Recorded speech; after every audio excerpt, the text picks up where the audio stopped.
Bonjour Balandino sur Aïtoli Inès TV. Grande et ma joie de vous retrouver encore une fois aujourd'hui avec la même force, la même énergie.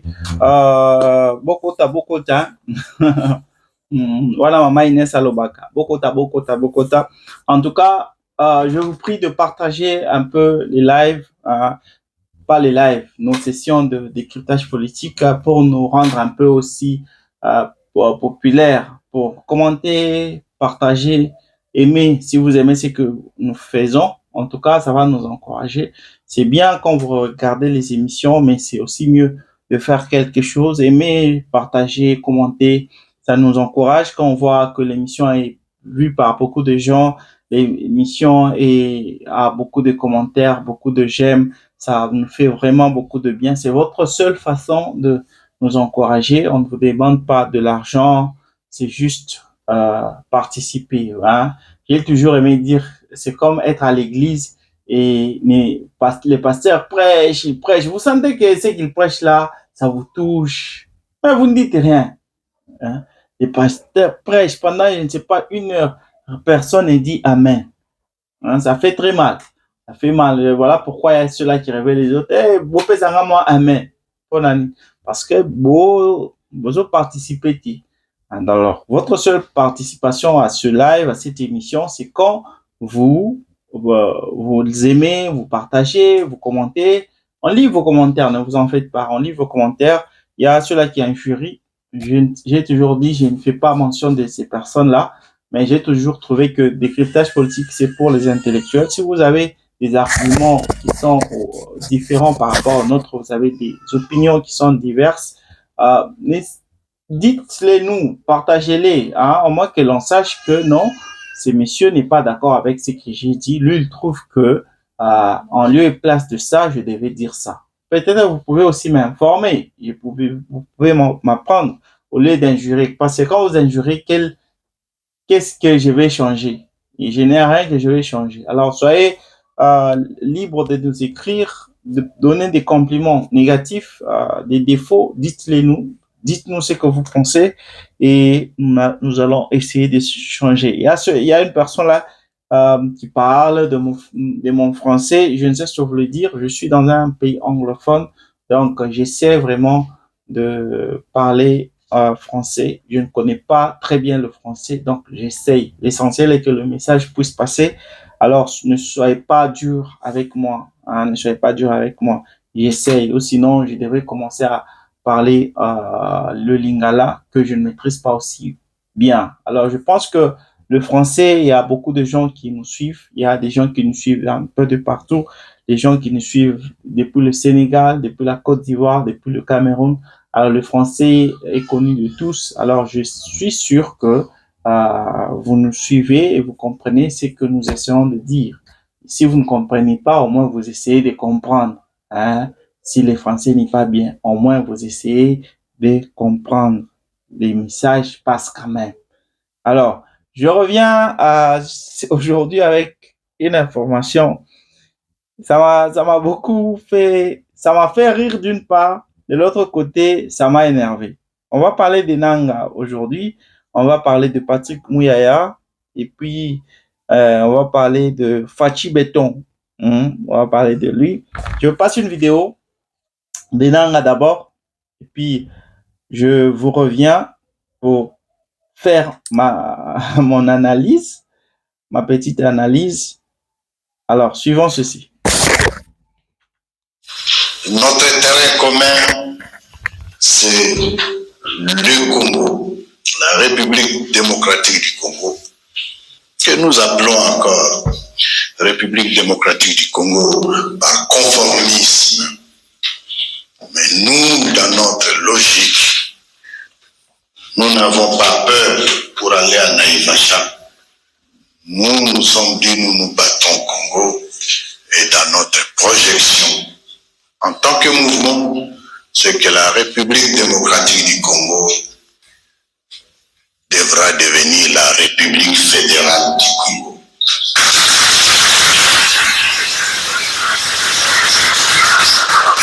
Et nous n'avons pas peur de le dire. C'est une option, c'est une vision.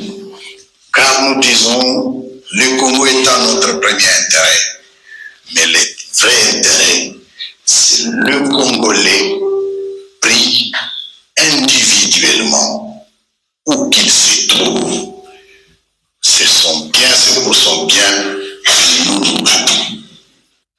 Notre intérêt commun, c'est le Congo, la République démocratique du Congo, que nous appelons encore République démocratique du Congo par conformisme. Mais nous, dans notre logique, nous n'avons pas peur pour aller à Naïvacha. Nous nous sommes dit, nous nous battons au Congo et dans notre projection, en tant que mouvement, c'est que la République démocratique du Congo devra devenir la République fédérale du Congo.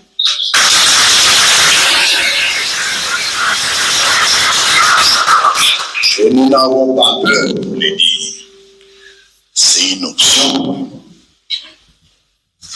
c'est une vision. Car nous disons, le Congo étant notre premier intérêt, mais le vrai intérêt, c'est le Congolais pris individuellement où qu'il se trouve. C'est pour son bien que nous nous battons. Notre intérêt commun, c'est le Congo, la République démocratique du Congo, que nous appelons encore République démocratique du Congo par conformisme. Mais nous, dans notre logique, nous n'avons pas peur pour aller à Naïvacha. Nous nous sommes dit, nous nous battons au Congo et dans notre projection, en tant que mouvement, c'est que la République démocratique du Congo devra devenir la République fédérale du Congo. Voilà. Je pense qu'on a tous suivi. J'ai laissé ça en mode repeat pour qu'on puisse tous comprendre ce qu'il a dit. Je pense qu'il y a de nos jours, jusqu'aujourd'hui, il y a des frères congolais, des pères et des mères qui soutiennent cet homme ici, Corneille Nangaa. Corneille Nangaa n'est pas là pour le bien des Congolais. Il se fout de Congolais. Je vous donne c'est même un rappel parce que je vous l'avais déjà dit sur Décryptage politique. Corneille Nangaa n'est même pas Congolais. C'est un Sud-Soudanais. Alors, il vient d'une ethnie nomade. Alors, il s'est retrouvé en RDC. C'est ainsi qu'il, comme en RDC, on n'a pas de nationalité, on n'a pas de carte d'identité plutôt. Alors, il s'est approprié la nationalité congolaise et du coup, il est devenu Congolais. Il n'est pas Congolais. Alors, cet homme ne travaille pas pour les intérêts des Congolais. Cet homme travaille pour les intérêts de Kagame. Cet homme travaille pour les intérêts de Ruto. Cet homme travaille pour les intérêts de Museveni. Pourquoi je dis ça? Depuis longtemps, ces trois présidents, le président du Rwanda, du Kenya et de l'Ouganda, cherchent à créer cet empire que l'on appelle Imatutsi. C'est-à-dire, c'est un empire des Tutsis, parce qu'en Ouganda, il y a des Tutsis. Au Kenya, il y a aussi des Tutsis. Alors, ils veulent former cet empire-là. Cet empire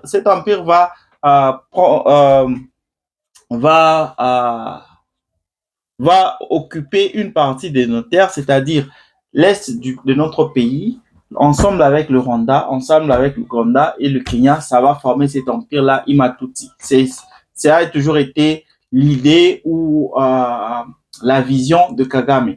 Alors, ces messieurs ici, il a été lié l'étiquette que Kagame utilise pour arriver à bon port, à cette fin-là, pour amener ce plan à la matérialisation, ce plan de balkanisation de la RDC. Donc, tel qu'il est là, son projet n'est même pas d'abord prendre le pouvoir à Kinshasa, parce que s'il s'était arraché le pouvoir des mains de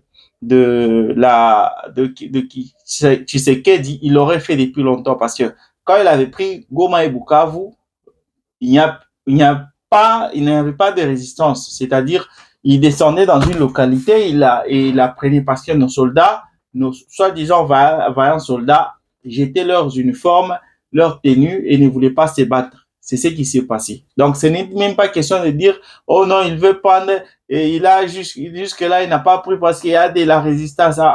C'était pas d'abord ça. Et lui-même l'avait d'ailleurs déjà dit, que si c'était arracher le pouvoir, on l'aurait déjà fait depuis longtemps. Alors, là, il est en train d'exécuter jusque-là le plan de Kagame, Ruto et Museveni. Alors, ce qu'il fait là, pour ceux-là qui le soutiennent encore, j'aimerais que vous puissiez un peu réfléchir.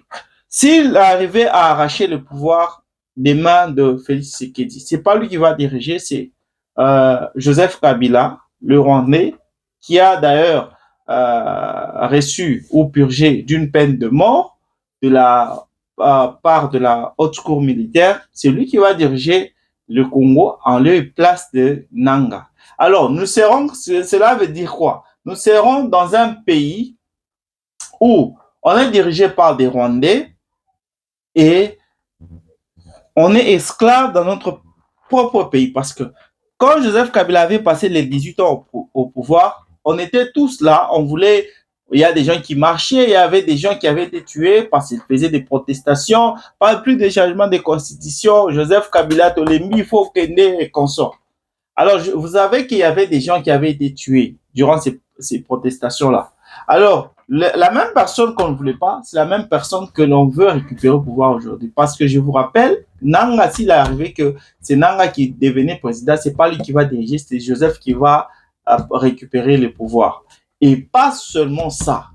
Nanga, aujourd'hui, nous parle d'un État fédéral, plutôt, la République fédérale du Congo. Ça paraît comme un beau mot, ça fait rêver. Mais ce n'est pas, n'est-ce pas ce qui est en train de se passer? Parce que là, il est en train de confirmer le plan de Kagame. Parce que si la RDC devenait un État fédéral, quels seraient les États fédéraux? Si la RDC devenait un pays fédéral, quels seraient les États fédérés? N'est-ce pas là, Goma, Bukavu? N'est-ce pas là le Nord Kivu et le Sud Kivu? Donc, on est en train de diviser, de balkaniser la RDC. Il y aura une partie de l'Est et une partie de l'Ouest. La partie de l'Ouest, elle sera dirigée par le pouvoir central et la partie de l'Ouest sera dirigée par Kagame. Là, c'est la balkanisation qui se confirme. Donc, Nanga, avec sa grande bouche, il est en train de dire le plan de Kagame.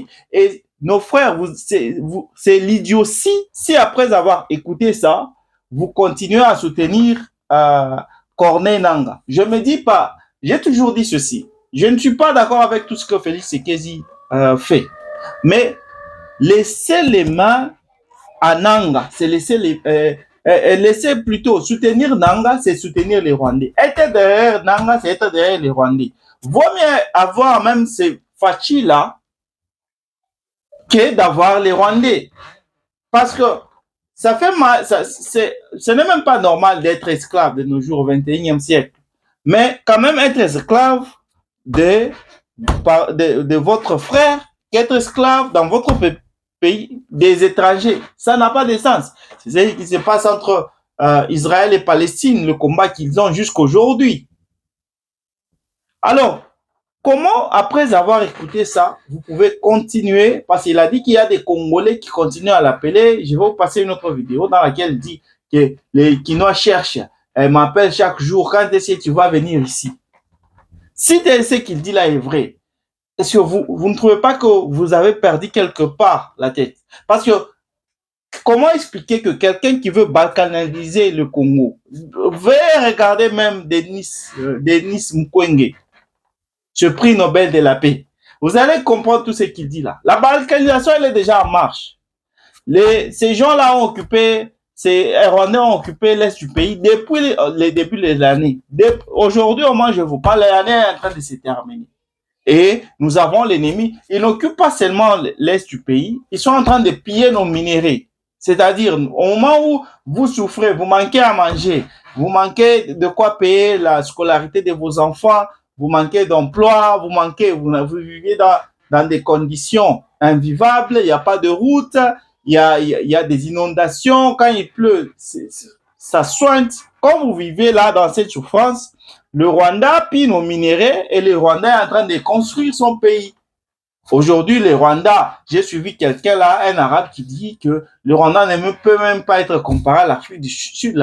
Le Rwanda est à un autre niveau. Parce que aujourd'hui, on parle même des taxis hein, qui volent. Les taxis qui volent. C'est le Qatar qui est parti faire investir avec ces genres de taxis. On est en train d'essayer des taxis qui volent. Oui, le Rwanda exploite. Là aussi, c'est notre part, une part des responsabilités de nos dirigeants. Quand vous avez vous n'exploitez pas vos matières avec tout ce que nous avons en RDC, on ne sait pas exploiter ça pour changer le quotidien, pour changer le pays. Là, il y a aussi la part de nos dirigeants. C'est sur ce point-là que je n'aime pas Félix Tshisekedi et son gouvernement. Mais de l'autre côté, le Rwanda, lui, vole, mais il utilise quand même son argent, c'est qu'il vole là, pour changer son pays. Aujourd'hui, le Rwanda est visité. Même s'il y a leur slogan, la visite Rwanda. Quand même, pour ceux-là qui voyagent, si vous allez au Rwanda, vous allez voir beaucoup de changements. Mais, ça devait nous interpeller. Comment les pays qui nous volent, hein, le voleur ne prend pas tout. Hein, surtout quand il s'agit de minerais, on ne prend pas tout. C'est nous qui en avons davantage. Mais le voleur, lui, il vole, mais il est mieux que vous chez qui il vole. Ça n'a pas de sens. Cela doit nous interpeller. Alors, à ceux-là qui soutiennent encore Nanga, il a parlé, il veut changer la RDC en une république fédérale du Congo. Au lieu de RDC, que ce soit la République fédérale du Congo. Les Congos, là, pour ceux-là qui ne comprennent pas le Congo fédéral, donc on veut diviser la RDC.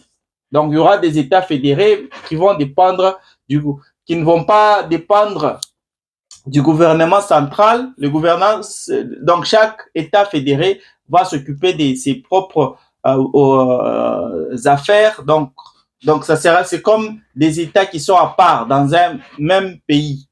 Donc c'est ce qu'il a en train d'expliquer. Même s'il prenait Kinshasa, l'Est aura des gens qui vont diriger cette partie-là de l'Est qui ne vont pas dépendre de Kinshasa. C'est ça. Alors, ceux-là qui soutiennent encore Nanga, en tout cas, vous pouvez suivre ça et décider de quoi est-ce que vous allez faire de ça. Alors, nous passons à une autre information. Nous allons directement parler de Patrick Mouyaya. De quoi il a été question. Il a dit quelque chose qui m'a fait rire, qui m'a confondu, si je peux le dire. Suivons ceci.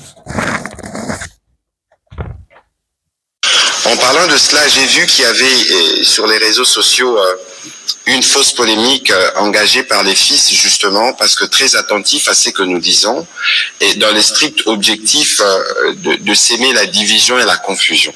J'aimerais rappeler ici la position du gouvernement, du président de la République depuis le premier jour de ce conflit.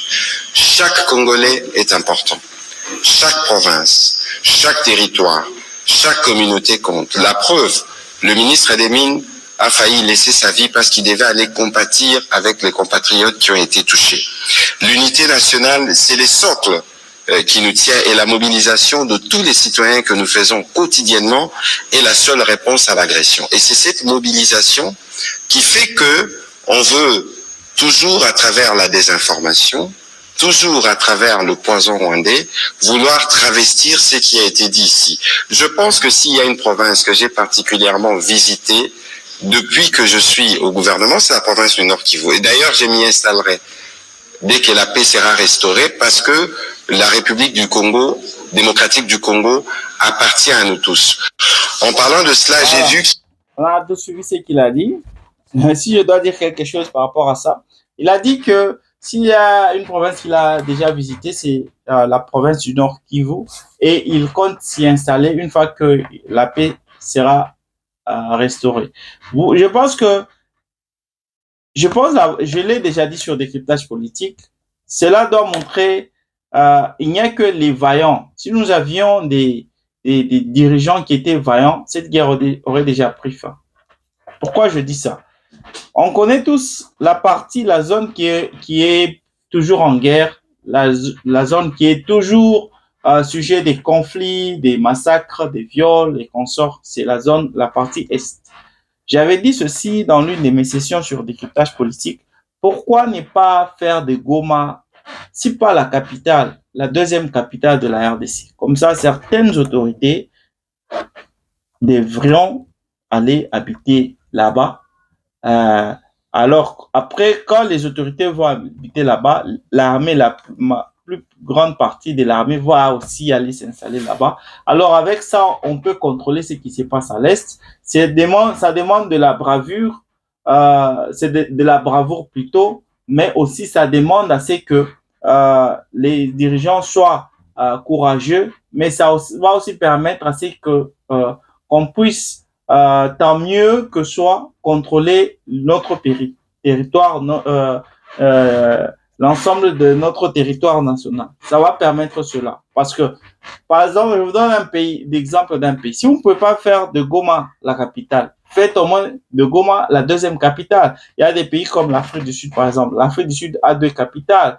Il y a beaucoup de pays qui ont deux capitales. Alors, pourquoi ne pas faire de Goma ou Bukavu la deuxième capitale de la RDC?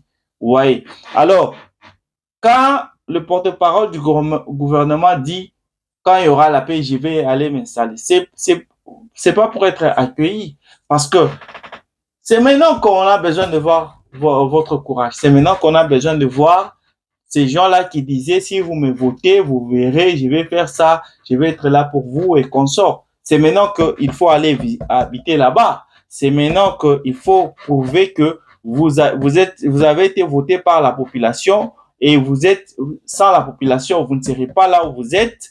C'est cette population-là qui est en train de souffrir, qui est en train de mourir. Montrez que vous compatissez avec cette population. Si vous n'allez même pas habiter là-bas, au moins allez même visiter.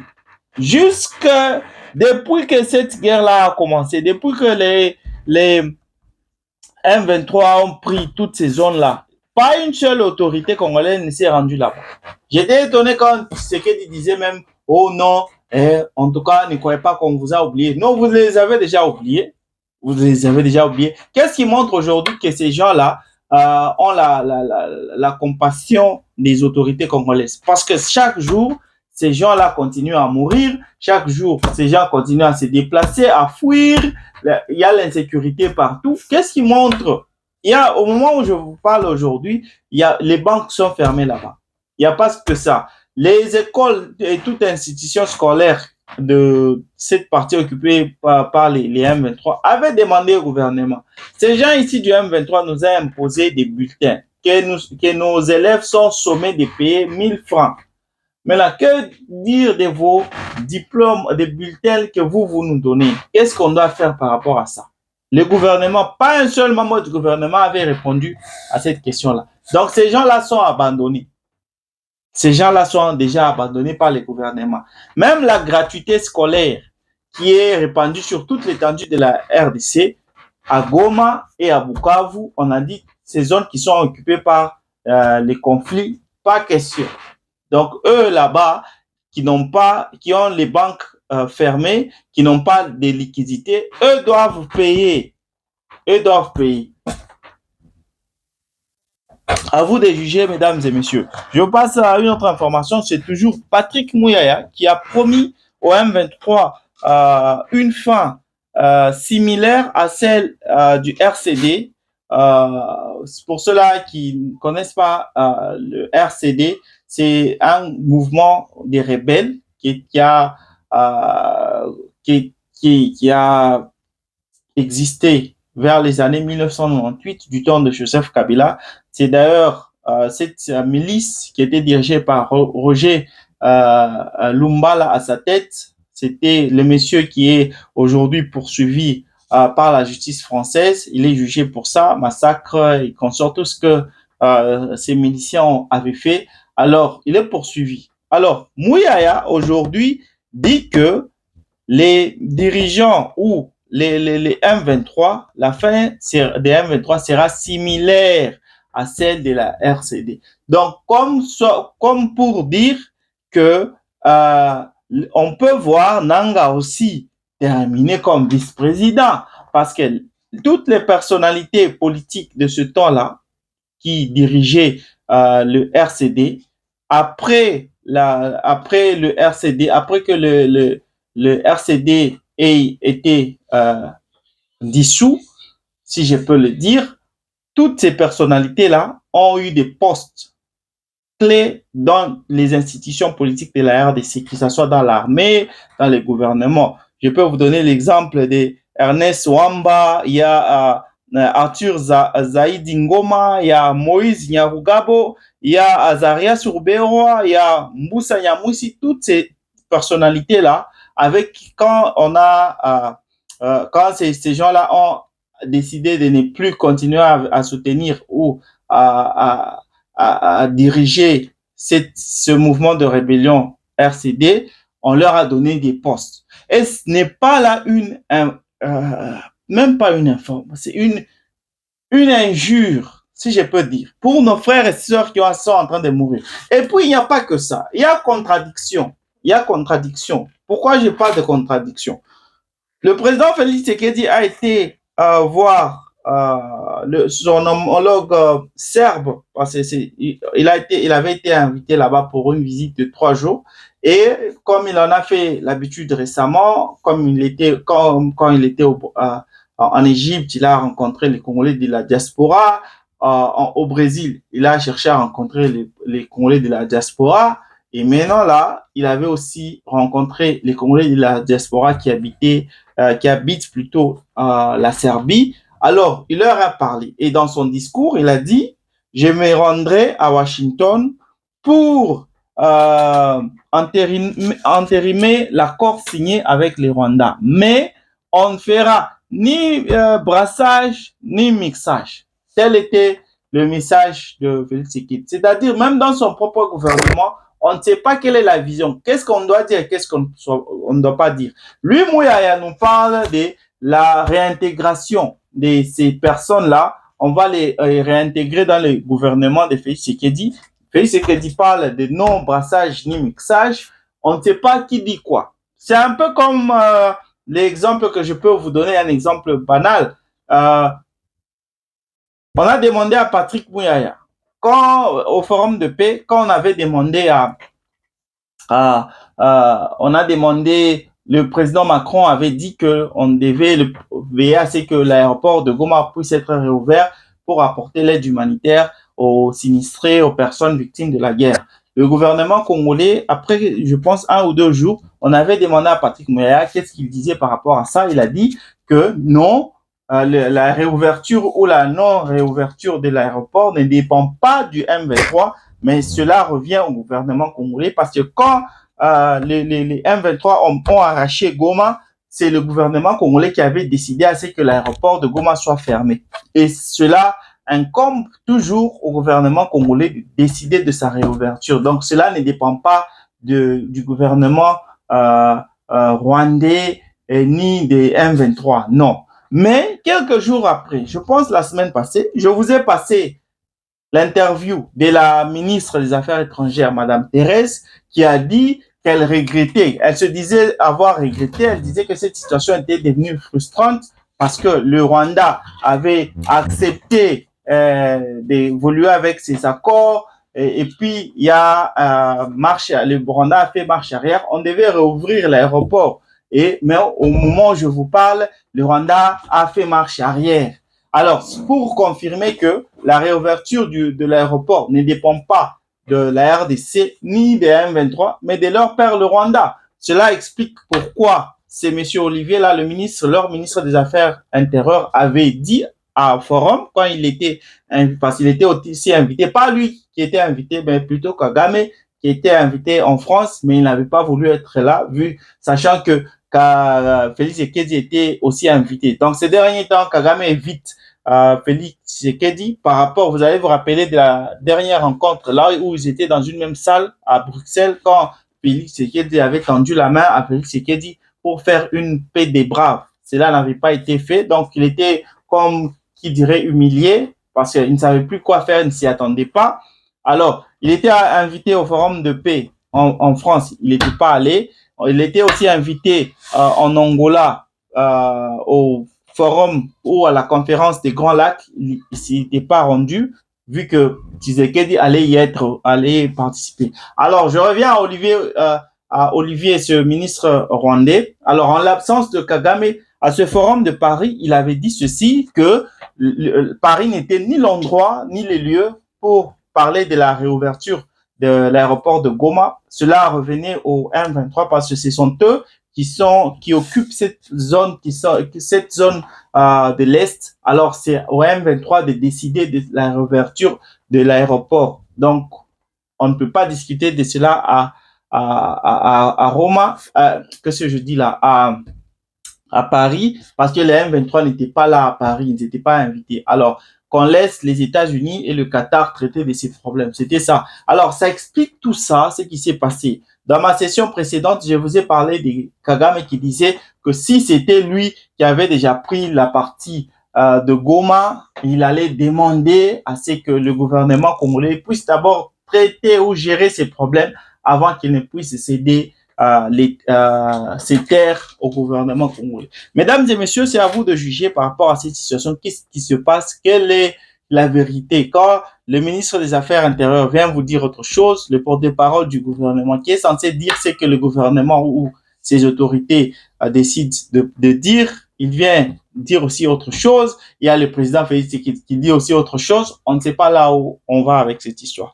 Mais la vérité est que le président de la République est invité à paraffer ce fameux accord global entre la RDC et le Rwanda. On vous en dira un peu plus dans nos prochaines sessions, mais je viens de terminer le décryptage politique d'aujourd'hui. Merci d'avoir été des nôtres. Je vous retrouve demain avec la même force, la même énergie. Bye.